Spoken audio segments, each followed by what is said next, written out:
সংসারে যা কিছু আছে সেগুলোই সুন্দর করে গুছিয়ে পরিপাটি করে রাখুন।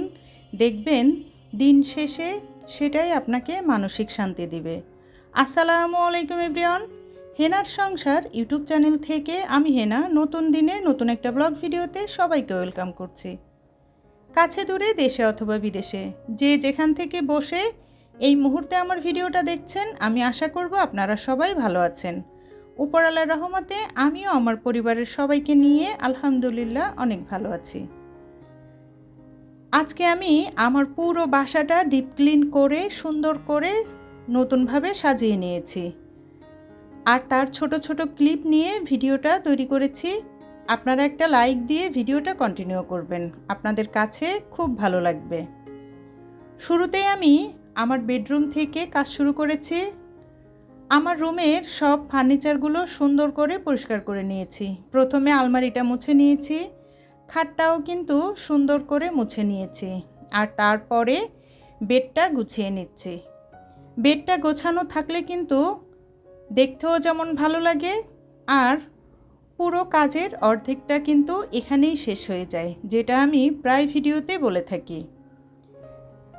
বেডটা গোছানোর পরে না আমার কাছে দেখতে খুব ভালো লাগছিল। আপনাদের কাছে কেমন লাগছে আমাকে কমেন্টস করে জানাতে পারেন। আপনাদের সুন্দর সুন্দর কমেন্টস আমাকে নতুন একটা ভিডিও মেক করার জন্য অনেক সাহস যোগায়। যাই হোক, এখন চলে এসেছি আমার পছন্দের সেই গাছটার কাছে। গাছটাকে যেহেতু আমি প্রতিদিনই এরকম একটা ভিজা কাপড় দিয়ে মুছে দেই, আজকে সকালে যখন গাছটার দিকে তাকিয়েছিলাম দেখলাম যে একটা পাতা একদমই হলুদ হয়ে গিয়েছে। আমার না ভীষণ মন খারাপ হয়ে গিয়েছিল। এই একটা পাতা কত যে যত্ন করি, আর সেটা যখন নষ্ট হয়ে যায়, শুকিয়ে যায়, তখন কিন্তু দেখতে খুব খারাপ লাগে। তারপরেও যেহেতু একটা পাতা নষ্ট হয়ে গিয়েছে, নতুন করে কিন্তু আরও ছোট্ট একটা পাতা বের হচ্ছে। আর এই তো পাতাগুলো মুছে দেওয়ার পরে গাছটা দেখতে খুবই বেশি ভালো লাগতেছিল। আর এই যে পাতাটার কথা বলেছিলাম, গাছে কিন্তু এরকম পাতা একটু একটু শুকালেই কেটে ফেলে দেওয়া উচিত। এতে করে গাছটা দেখতেও ভালো লাগে, আর গাছের শক্তিও অনেকটা সঞ্চয় হয়। ভিডিও দেখতে দেখতে যারা এই পর্যন্ত আমার সঙ্গে চলে এসেছেন, শুরুতেই লাইক দিতে ভুলে গিয়েছেন, এখনই একটা লাইক দিয়ে দিবেন। আপনি যদি লাইফস্টাইল ব্লগ ভিডিও পছন্দ করেন, আজকে যদি প্রথম আমার চ্যানেলটা ভিজিট করেন, আমার ভিডিওতে বলা কোনো কথা কোনো কাজ যদি আপনার ভালো লেগে যায়, আপনি চাইলেই আমার চ্যানেলটা সাবস্ক্রাইব করে আমার সঙ্গে থেকে যেতে পারেন। পাশে থাকার বেল বাটনটির অল অপশন প্রেস করে রাখতে পারেন, যাতে আমি নতুন কোনো ভিডিও ছাড়লে আপনাদের কাছে নোটিফিকেশন চলে যায়। আপনি আপনার সময় সুযোগ করে আমার ভিডিওটা দেখে নিতে পারেন। অলরেডি যদি আপনি এই কাজগুলো করে থাকেন, আপনাকে জানাই অসংখ্য অসংখ্য ধন্যবাদ। আমি গতকাল শেয়ার করেছিলাম যে আমার সবথেকে বড় যে কাজ, সেই কাজটা কিন্তু এখনও গুছিয়ে নেওয়া হয়নি। আর সেই কাজটা হচ্ছে আমার ফ্রিজটা পরিষ্কার করা হয়নি। ডিপ ফ্রিজটা কিছুদিন আগেই পরিষ্কার করা হয়েছিল, যার জন্য এখন আর ডিপ ফ্রিজটা পরিষ্কার করতে হবে না। আজকে আমার এই ফ্রিজটা আমি ডিপ নর্মাল সবগুলোই কিন্তু একসঙ্গে পরিষ্কার করে নিয়েছি। আর প্রথমেই সব কিছু বের করে তারপরে কিন্তু ধুয়ে দিয়েছি, আর এখন ফ্রিজটাকে ভালো করে মুছে নিচ্ছি। আমার এই ফ্রিজটাতে এতটা কিন্তু বরফ হয় না, তারপরেও চেষ্টা করি যতটুকু হয় সেটা মাঝে মাঝে এভাবে পরিষ্কার করে রাখতে। আর এই তো ফাইনালি একটু টিক্স তার সঙ্গে লেবুর রস দিয়ে ফ্রিজটাকে সুন্দর করে পরিষ্কার করে নিয়েছি। আর এখন যেখানে যেটা ছিল সব কিছু আবার সেখানে রেখে দিচ্ছি। আসলে আমার মতো কে কে এই কাজটা করেন? যেদিন আমি ফ্রিজ পরিষ্কার করি কতবার যে খুলে খুলে দেখি, আমার কাছে না খুব ভালো লাগে। আর এই তো দেখেন ফাইনালি ফ্রিজটা পরিষ্কার করার পরে আবার জায়গায় রেখে দিয়েছি। এখন না অনেকটা জায়গা বেড়ে গিয়েছে, আর গোছানোর পরে দেখতেও কিন্তু খুব ভালো লাগছিল। আজকে আমি বাসার অনেক কাজ করেছি। বেডরুমটা গুছিয়েছি, ফ্রিজটা পরিষ্কার করেছি, আর এখন ডাইনিং টেবিলের চেয়ারের কাভারগুলো খুলে নিচ্ছি। আর আমার ওভেন র্যাকের ফ্রিজের উপরের সব কিছু কিন্তু আজকে পরিষ্কার করে দিয়েছি। আসলে এত দিনে আজ না কাল, কাল না পরশু এভাবে করব করে এখনও কিন্তু আমার এই কাজগুলো গুছিয়ে নেওয়া হয়নি। চিন্তা করলাম একদম সময় শেষ হয়ে গিয়েছে, আজকে তার জন্য সব কিছু গুছিয়ে নিয়েছি। ওভেনটা নামিয়ে ওভেন র্যাকটার কাপড়টাও নামিয়ে নিয়েছি আর ভালো করে কিন্তু মুছে নিচ্ছি। এত পরিষ্কার রাখি, তারপরেও পিছনের সাইডটাতে কিন্তু মোটামুটি ভালোই ধুলো পড়ে গিয়েছিল, সেটাও কিন্তু একটু দেখিয়ে দিয়েছি। আসলে পরিষ্কার করে যদি আপনি রাখেন তাহলে দেখবেন আপনার কাছে যা কিছু আছে সেটাই অনেক শান্তি এনে দেবে। একটা পুরানো কাপড়ও যদি আপনি ধুয়ে মুছে আয়রন করে পরেন, সেটা কিন্তু আপনার সৌন্দর্য আরও বৃদ্ধি করে দিবে। আর আমি ওভেনের উপরের যে কাপড়টা সরিয়ে নিয়েছিলাম, এর জন্য ছোট্ট একটা টেবিল ম্যাট আবার উপরে দিয়ে দিয়েছি। এটা কিন্তু পুরনো, তারপরেও দেখতে মনে হচ্ছিল যে খুব ভালো লাগছে, এর জন্যই রেখে দিয়েছি। আর এখন এইগুলো সব বের করে পুরো ক্যাবিনেটটা পরিষ্কার করে নেব। আমি এই ক্যাবিনেটটা আনার পরে এভাবে করে কিন্তু আসলে পরিষ্কার করা হয়নি। প্রতিনিয়তই আমি যখন যেটা ময়লা হয় সেটা পরিষ্কার করে নিই, আর আজকে ফুল সব কিছু নামিয়ে তারপরে কিন্তু পরিষ্কার করে নিয়েছি। প্রতিনিয়ত ছোট ছোট অভ্যাসে আপনার বাসাবাড়ি কিন্তু একদম পরিষ্কার পরিচ্ছন্ন থাকে, যেটা দিন শেষে আপনার কাছে মানসিক শান্তি হয়ে দাঁড়ায়।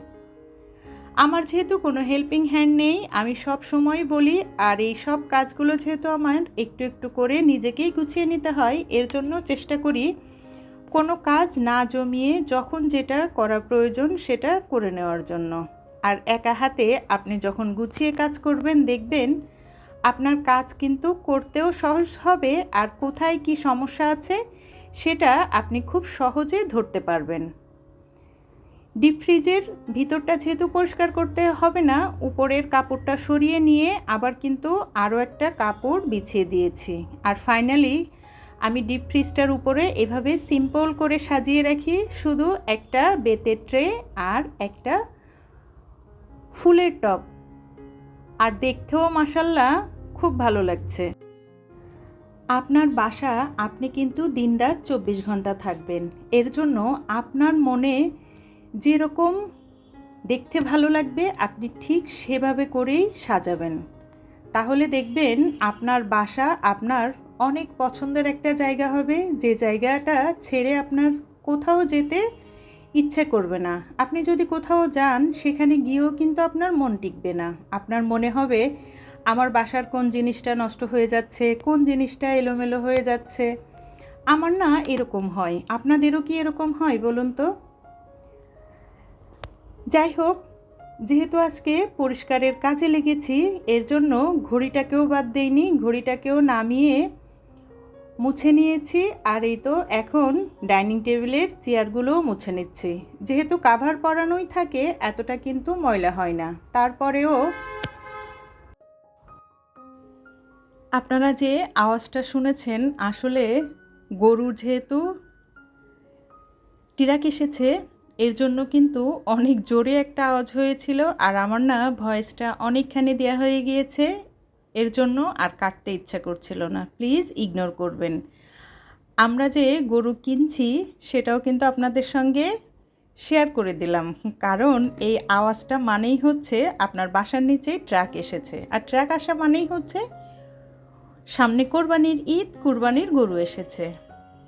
যাই হোক, চেয়ারগুলোকে মুছে নিয়ে এখন চলে এসেছি আমি যে কাবাব বানিয়ে রেখেছিলাম সেগুলোকে এখন তুলে বক্সে ভরে ফ্রিজে রেখে দেওয়ার পালা।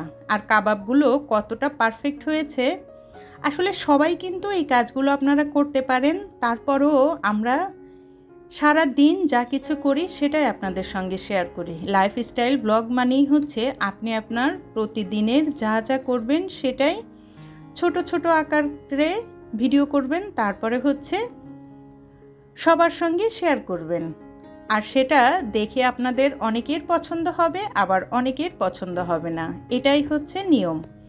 যাই হোক, এক নজরে আমি আমার পুরো ডাইনিং ড্রয়িংটা আপনাদের সঙ্গে শেয়ার করে দিলাম। আপনাদের কাছে কেমন লাগছে? পরিষ্কার করার পরে আমার কাছে তো ভীষণ ভালো লাগছে। যা কিছু আছে সেগুলো এরকম পরিষ্কার পরিচ্ছন্ন করে রাখলে দেখতে কিন্তু খুবই ভালো লাগে। অফ ক্যামেরাতে ঘর ঝাড়ু দিয়ে মুছে এখন চলে এসেছি রান্না করার কাজে। যেহেতু রোজা রেখেছি তাই কিন্তু দিনে খাওয়া দাওয়ার কোনো ঝামেলা নেই। আজকে বিকেলে খুবই মজার একটা রান্না করেছি। অনেক দিন আগে আমি ফ্রিজে এই কচুগুলো ভাপ দিয়ে রেখে দিয়েছিলাম। এই কচুগুলো কিন্তু যশোর থেকে এসেছে।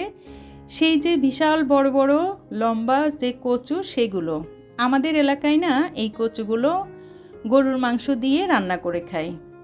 আজকে যখন ফ্রিজ পরিষ্কার করতে গিয়েছি এই বক্সটা পেয়েছিলাম, সঙ্গে সঙ্গে গরুর মাংসও ভিজিয়ে রেখেছি। আর এখন গরুর মাংস দিয়ে কচুটাকে রান্না করে নিচ্ছি। সত্যি বলতে এত মজা হয়েছিল। আপনারা কে কে এরকম বড় কচু দিয়ে গরুর মাংস রান্না করে খান আমাকে কিন্তু চাইলেই শেয়ার করতে পারেন। আর এই তো মাংসটাকে সুন্দর করে কষিয়ে তারপরে কিন্তু ঝোলের পানি দিয়ে দিয়েছি। আসলে ফ্রিজ পরিষ্কার করতে গেলে না অনেক দিনের পুরানো জিনিসও পাওয়া যায়। আমার সাথে তো মাঝে মাঝে এরকমই হয়। আপনাদের সাথেও কি এরকম হয় যে একটা জিনিস আপনি রেখেছেন ভুলে গিয়েছেন? ফাইনালি ঝোলের পানি দিয়ে দিয়েছি আর এখন কিন্তু চটজলদি রান্না করে নেব। আর এই তো দেখেন আমার কচু দিয়ে গরুর মাংস রান্নার ফাইনাল লুক। দেখতে যেমন সুন্দরী, খেতেও কিন্তু অনেক টেস্টি ছিল। এখন কিন্তু প্রায় আজানের সময় হয়ে গিয়েছে আর এদিকে আমার বাড়ি সব গুছিয়ে রান্নাও কিন্তু কমপ্লিট হয়ে গিয়েছে। এখন হচ্ছে বেড়ে নেওয়ার পালা। আর এই তো এখন আমি খাবার টেবিলে খাবারগুলো নিয়ে যাব আর কিছুক্ষণের ভিতরেই হয়তো আজান দিয়ে দিবে। প্রতিনিয়ত যারা আমাকে সুন্দর সুন্দর কমেন্টস করে আমার নতুন পথ চলায় আমাকে সঙ্গী করে নিচ্ছেন, আমি সত্যি আপনাদের কাছে অনেক কৃতজ্ঞ। এখন আসুন একটা মিষ্টি আপুর একটা মিষ্টি কমেন্টস পড়ে নিই। SM মম কিচেন থেকে আপু আমাকে খুব সুন্দর একটা কমেন্টস করেছে। প্রিয় আপু, ভালোবাসা নিও। তোমার ইফতারি দেখে আমার খেতে ইচ্ছা করছে। গাজরটা অনেক দাম, পিঠাসহ সব কিছু ভালো হয়েছে আপু। অনেক ধন্যবাদ আপু। সত্যি রোজার পরে এরকম ইফতারি যদি পাওয়া যায় তাহলে তো অনেক মজাই। আপনিও একদিন বাসায় বানিয়ে খেয়ে নেবেন। আপনার বাসা যদি আমি চিনতাম আপনাকে কিন্তু বাসায় দাওয়াত দিয়ে খাইয়ে আসতাম। অসংখ্য ধন্যবাদ সুন্দর একটা কমেন্টস করার জন্য। আর এই তো আমি কমেন্টস পড়তে পড়তে আমি কিন্তু ইফতারটা করে নিয়েছি রুটি দিয়ে কচু আর গরুর মাংস। খুবই মজা ছিল। ফাইনালি যেহেতু এত মজা করে কাবাব তৈরি করেছি, কাবাবটা না খেলে ভালোই লাগছিল না। কাবাবে শুধু আমাকে ডাকাডাকি করছিল। চিন্তা করলাম যে একটু খেয়েই দেখি। ফাইনালি অল্প কয়েকটা কাবাব ভেজে নিয়েছি আর দেখেন মাশাল্লাহ অনেকটাই পারফেক্ট হয়েছে। আমি কিন্তু একদমই ভিডিওর লাস্ট প্রান্তে চলে এসেছি। যে বা যারা এতক্ষণ আমার সঙ্গে ছিলেন সবাইকে অনেক ধন্যবাদ জানাচ্ছি মন থেকে। প্রতিনিয়ত এভাবে করে আমাকে সাপোর্ট করবেন, আমাকে ভালোবাসবেন। নতুন দিনে নতুন একটা ব্লগ ভিডিও দেখার আমন্ত্রণ জানিয়ে এখন কিন্তু আপনাদের কাছ থেকে বিদায় নেব। সবাই ভালো থাকবেন, সুস্থ থাকবেন। আমি এবং আমার পরিবারের জন্য অনেক দোয়া করবেন, কারণ আপনাদের এই ছোট ছোট ভালোবাসায় আমার জন্য অনেক কিছু।